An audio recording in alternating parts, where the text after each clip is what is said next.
We will move on to the next segment of our webinar, and I'm going to switch gears to Joseph Dimino. Joseph Dimino is a member of the research staff on this IES practice guide.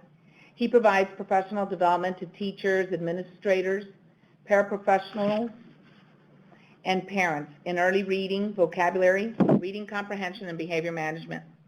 Joe consults in the areas of early literacy, vocabulary, and reading comprehension.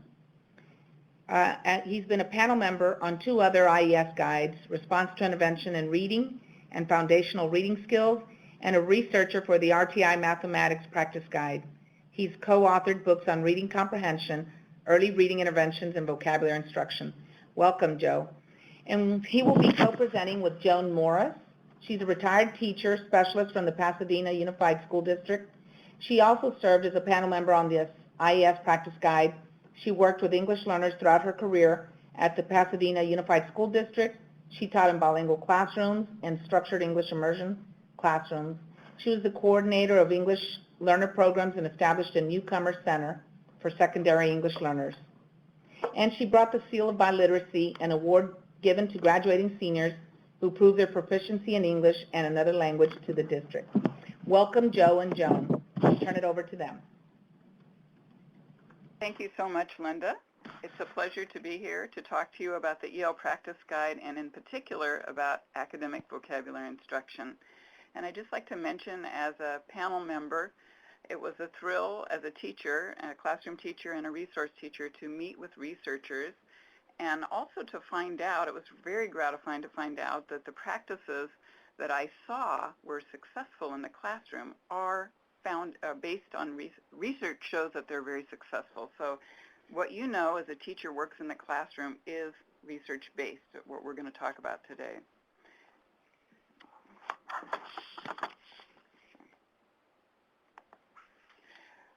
I'm going to start with recommendation 1. Our major focus of academic vocabulary is the focus of the EL Practice Guide, and it's mentioned in all 4 recommendations. As Michael said, there's overlap in all 4 recommendations. Recommendation 1 on page 13 of the Practice Guide, if you have it handy, states, teach a set of academic vocabulary words intensively across several days using a variety of instructional activities. As Michael mentioned, recommendation 1 is based on strong evidence and research. For each recommendation, there are 4 or 5 strategies for how to carry out the recommendation. Let's take a look at How-To Step 2, which is on page 16. Choose a small set of academic vocabulary for in-depth instruction. By a small set of words, the panel recommends choosing 5 to 8 words. Also, just to clarify, an academic vocabulary word is one that is used when talking or writing in academic settings, but not usually when talking or writing in social settings. In selecting these words, the panel recommends that you use the following criteria. Choose words central to understanding the text. Vocabulary words are often shown in bold by the publisher. However, you know your own students in the classroom. It may be that your students already know the words the publisher has indicated in bold, but may not know other words that you think are central to understanding the text.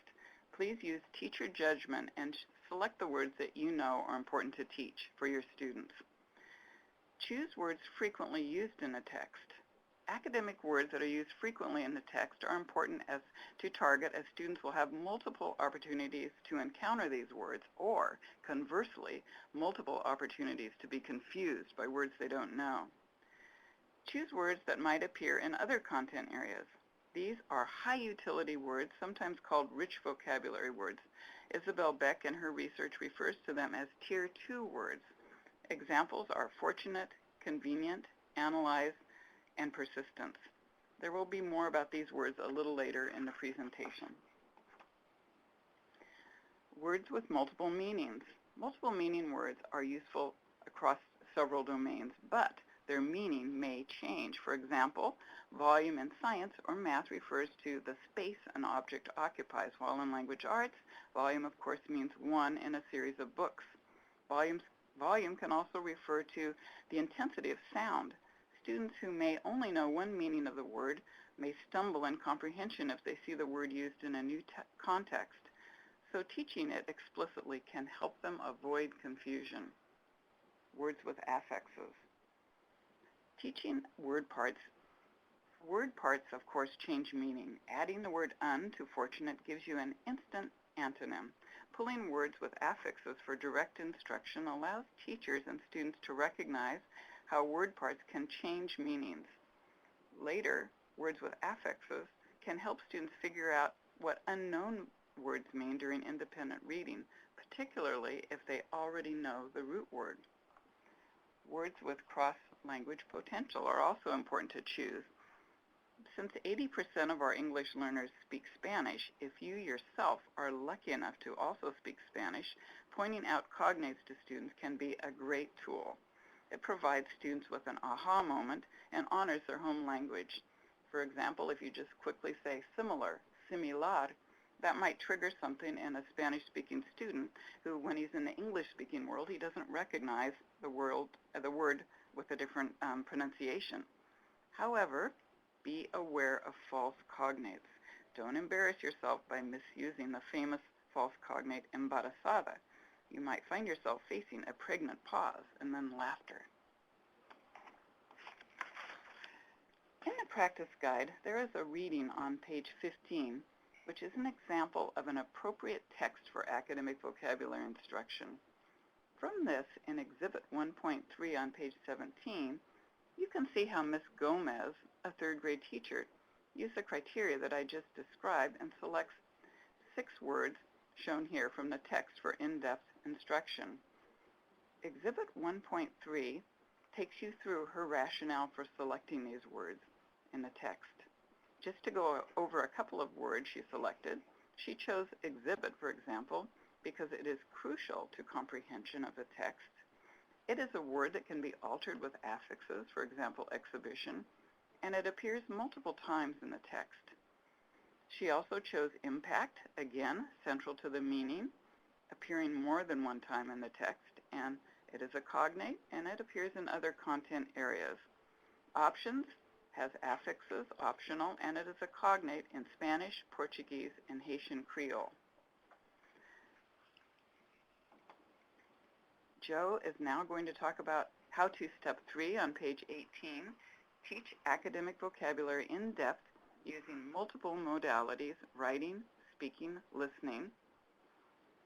He will cover 2 activities for explicit instruction, also on page 18. Provide student-friendly definitions of the target academic words, and explicitly clarify and reinforce the definitions using examples, non-examples, and concrete representations. Thank you, Joan. I'm going to start off with a description of student-friendly definitions. No, I call them normal or regular definitions. Okay,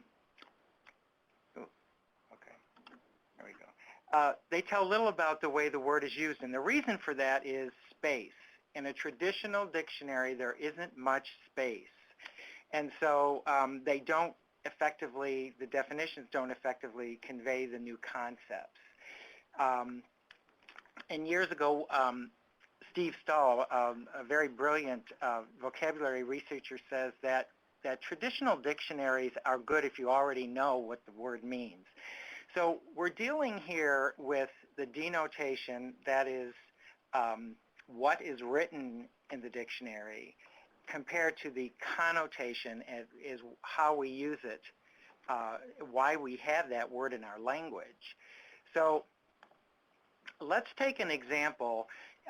This comes from the wonderful researcher Isabel Beck, who I'm sure you all have heard of. And she talks about the definition ally. Now, the first one there, the denotation, is one associated with another. But that doesn't really give you the connotation. But the second one, an ally is someone who helps you with what you're trying to do, especially when there are other people who are against you. That gives the learner the connotation of what an ally is. So if I said to you that Joan and I are colleagues at work, that could mean that we teach the same grade level, we plan together, we team teach, we co-teach, whatever. But or if we don't teach the same grade level, maybe we just go out on Friday night and to a TGIF or something. So we're colleagues. But if I said to you that Joan was my ally at work, then that has a totally different connotation. There's something going on in the workplace where perhaps there are factions, which we know never happens in the schools. But anywho, so you see the difference there between a connotation and denotation. So what exactly are the components of a student-friendly definition? Well, first of all, you want to describe the word by focusing on specific aspects of its meaning, like the second definition of ally, rather than the general description, which was the first definition of ally. And so you want to ask yourself these two questions to get at the connotation. Why do we have this word particularly? Particularly, what do we want to come across to folks with this word? Or why do we have such a word? Why do we have the word ally? What are we trying to get across to folks? So you want to think about those. And then, of course, you want to explain the word's meaning in everyday language. So you want to craft the word, the definition, using words that are part of the student's vocabulary. Okay, so we're gonna do a little activity, and we're gonna do a poll here. So you're gonna tell me whether this definition is friendly or unfriendly.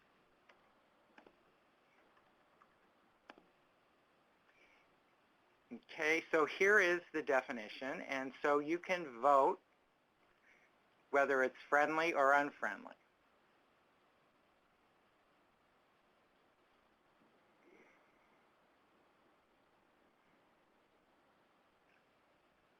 Okay. So we're going to look at the results. Oh.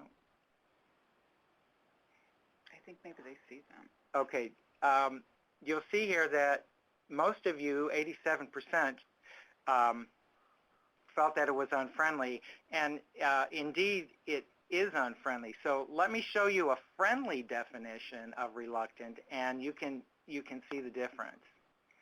If you are reluctant to do something, you do not want to do it and hesitate before doing it, or do it slowly and without enthusiasm.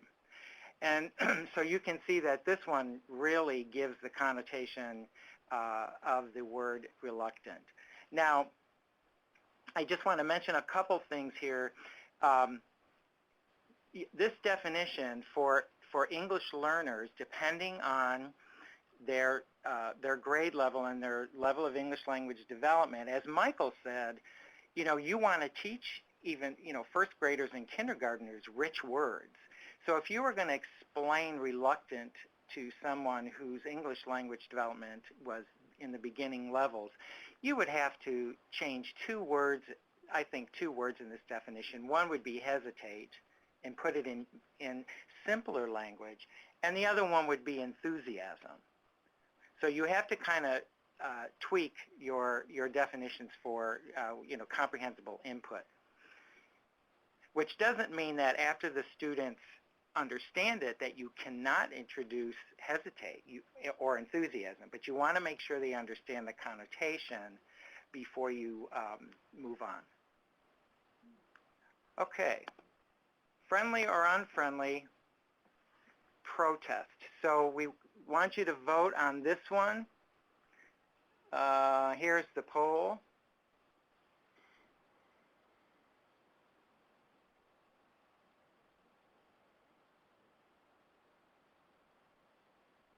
Okay. So here we have 80%, about 80% thought it was friendly, and actually this is a student-friendly definition. if you protest against something, or I should say somebody or something, you say or show publicly that you object to it. So this does give the connotation of the word. So let's now talk about examples, non-examples, and concrete representations. Non-examples or contrasting examples really help pinpoint the meaning of the word by providing instances where the definition doesn't apply. And so you're basically telling the child what the word isn't, and I'm going to have a slide coming up that'll clarify that a little bit more. So when you have non-examples, you're solidifying the meanings, you're preventing misconceptions by explicitly telling them the attributes that really are not part of the word's connotation. So let's look at the difference between examples, non-examples, and antonyms. And the reason why I bring this up is we did 2 studies in vocabulary, and when teachers were giving non-examples to students, they were actually antonyms. So let's look at the difference between a non-example and an antonym. Non-examples are words that illustrate instances where the definition doesn't apply, and an antonym, they're words that mean the opposite of your target word. So let's look at non-examples versus antonyms for enormous. A non-example for enormous would be an ant or a pinhead or a speck of dust, where an antonym for enormous would be tiny, small, or minuscule. Okay, so we're going to do another poll here. Tell me whether this is a non-example or an antonym. So the word is precious, and so is the word worthless a non-example or an antonym?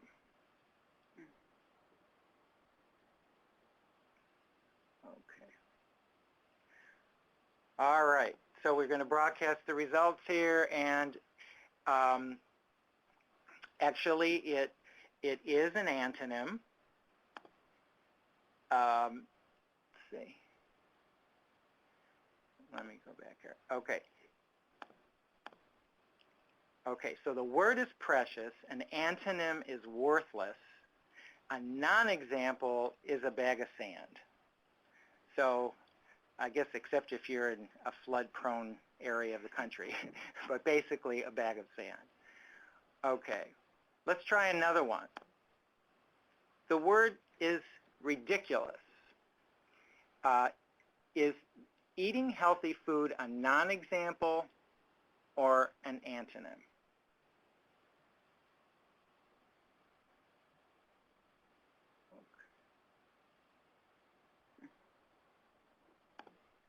Okay, so we have 98% of the folks say it is a non-example. So let's look at this. The word is ridiculous.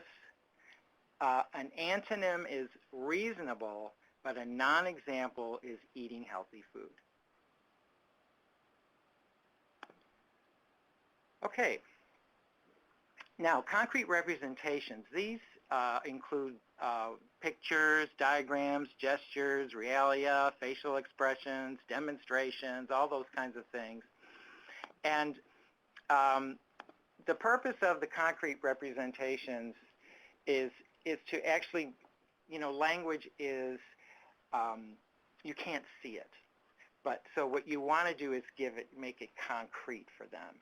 So you can, in fact, I was in a classroom once where the teacher was teaching the word somersault, and she actually, she was teaching it to first graders. She actually got on her knees and flipped a somersault. Now, I'm not asking you to do that. I'm just trying to make an example of something that's a concrete representation. And I always say, I would suggest that those children will never forget the word somersault. So also, even stick figures, it was very interesting in the same classroom. the teacher that did the somersault, she was using a concrete representation for another word, and I can't remember what it was, but she used stick figures. Well, that also made an impression on the children because they looked up to this teacher so much, but they were shocked that teacher couldn't draw. So she could do a somersault, but she couldn't draw. But still, I believe they didn't forget that word because of the impact that made on them. So with the internet, you can use a lot of pictures and things like that, and it's not too hard to do. So we're going to watch a video of a teacher pre-teaching vocabulary in 6th, 7th, and 8th grade newcomer class. And before I show it, I want you to be thinking about two questions. Here they are. What was the goal of the teacher's lesson? And describe how the lesson was taught explicitly. So you can write your thoughts in the questions and discussion there that you've been writing your questions in. So I'm going to back up a little bit, and I'm going to show you this video. It's about 4 minutes or so.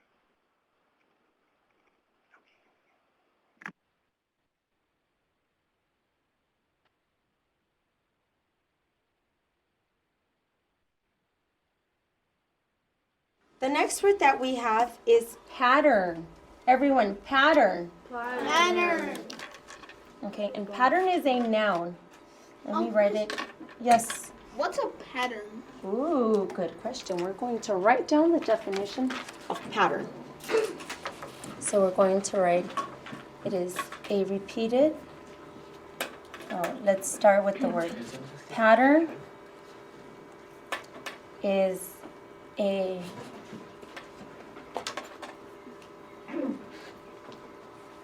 repeated or regular way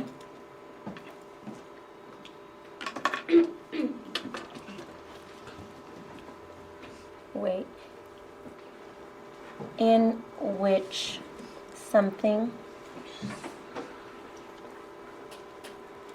is done. Okay, sorry for that. It's a little messy, but that's a P at the beginning. Pattern, that's the same word here. So there's a key word here. The key word is repeated. Something that repeats. Okay, something that is done over again or that we see again. Okay, so I'm going to give you examples of pattern. Okay, for example, the American flag. You see the American flag up there? The American flag follows a pattern with the red and white stripes. Do you see that? Red, white, red, white. Okay. We're looking at the stripes. See, this is a pattern because it is repeating. Red, white, red, white. So the stripes have a pattern that repeats. Another example, I'm looking at Ronnie, and his shirt has a pattern of stripes. Do you see that? Do you see Ronnie's shirt? Yes. Okay. Oh, my sweater too. Your sweater has a pattern. That's right. That's the first thing I thought of when I saw you this morning. What is the pattern on your shirt? Blue and red. Blue and red what? What do we call those lines? Stripes. Stripes, rayas, stripes. So your stripes are horizontal and Ronnie's stripes are vertical. Okay. Here's another example of pattern. Okay. 2, 4, 6, 8. I'm counting by twos. Counting by twos is a pattern because I'm repeating the same thing. It's not the same number, but I'm adding 2 to each value. So that's a repeated pattern. So good, those are examples of patterns. Now I'm going to show you what is not a pattern. Does my clothing have a pattern? No. There's no pattern. No pattern. There's nothing. Okay. Let me see. If I drop my highlighters, I actually did drop one. If I drop all my highlighters and they scatter all over the place, there's no organization or anything on the way they fill. That is not a pattern because they're everywhere. They're scattered. No, it doesn't repeat, right? I'm not going to drop them because I don't want to have to pick them up. Let me see. Oh, every weekend I do something different. I like to try new things. That is not a pattern because it's different, right? It does not repeat, okay? It does not repeat, okay? Here's an example of not a something that is not a pattern.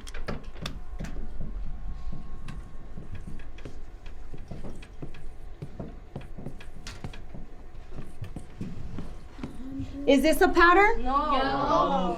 You don't know what number is coming next. We don't know what's repeating. This is not a pattern. Not a pattern. No pattern.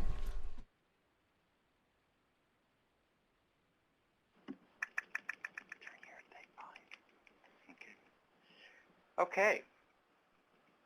I'm going through here. Let's see. Someone said that she's connecting background knowledge to help them understand, which is true. And another person said the goal is to teach the word pattern.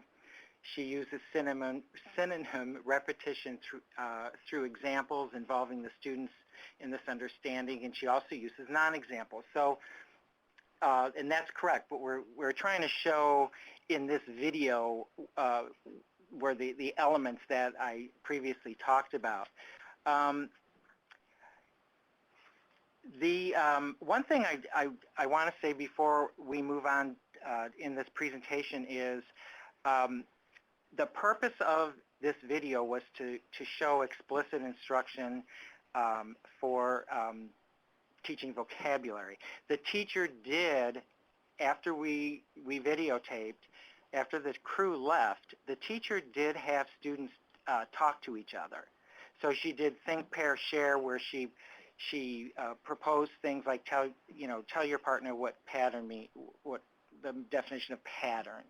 Talk to your partner about an example of pattern and a non-example. And then after each question was posed, then she did a debrief. So it gave the students a chance to practice their responses so that if they were called on, that they could speak more comfortably because they've already rehearsed, and so that they could share with the rest of the class. It's not reflected in this video intentionally, but I did want to bring that to you, that there was kids talking together, which is one of the how-to steps in the practice guide, so I wanted to bring that out.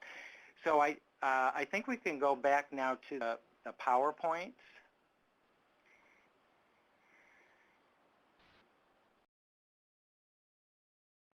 Oh, there we go. It's like magic. Okay. And so Joan, I'm going to turn it back over to Joan, and she'll bring it home, as they say. Okay, recommendation 2 on page 31 is integrate oral and written English language instruction into content area teaching. There is strong evidence in research to support this recommendation. Recommendation 2 aligns perfectly with Common Core standards. Common Core standards recognize that the development of each student's literacy skills is a shared responsibility.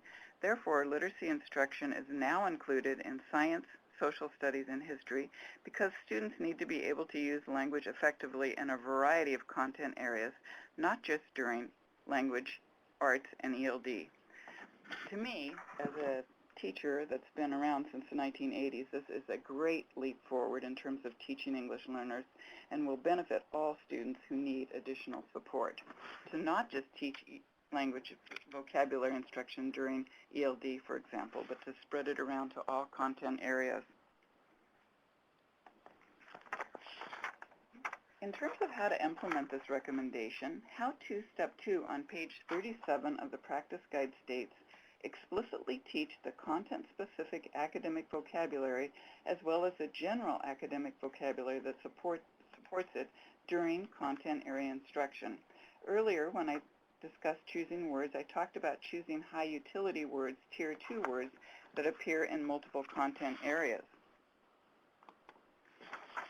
These words are also called general academic vocabulary. You see some examples on the slide: environment, factor, exhibit, investigate, and transition.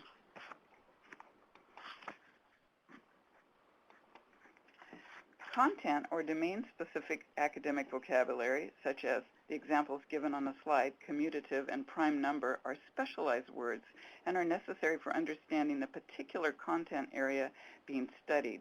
Isabel Beck refers to these words as tier 3 vocabulary words. Okay, now we're going to have another poll. You're going to choose if it's a content-specific or a general academic word. Okay, surround. What is your vote for the word surround?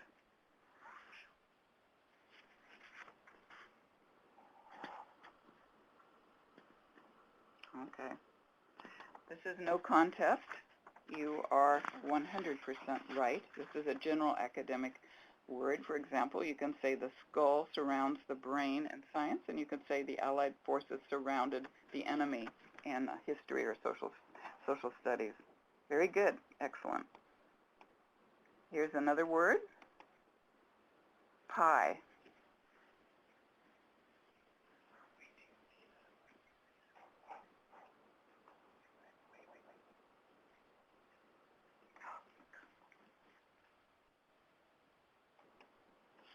Okay, excellent again. The ratio of a circle's circumference is to its diameter. Pi is a ratio of a circle's circumference to its diameter unless you add an E on the end. Then you have something else. All right, thank you so much. Okay, to wrap up this presentation, we have listed 3 websites that provide student-friendly definitions of words, as was part of Joe's presentation: the Longman Dictionary of Contemporary English, Merriam-Webster's Learner's Dictionary, and Collins-Colville Advanced Dictionary. Thank you so much, and I think it's now time for some questions. And I noticed others of you also put some student-friendly resources on the web, and thank you very much for that. And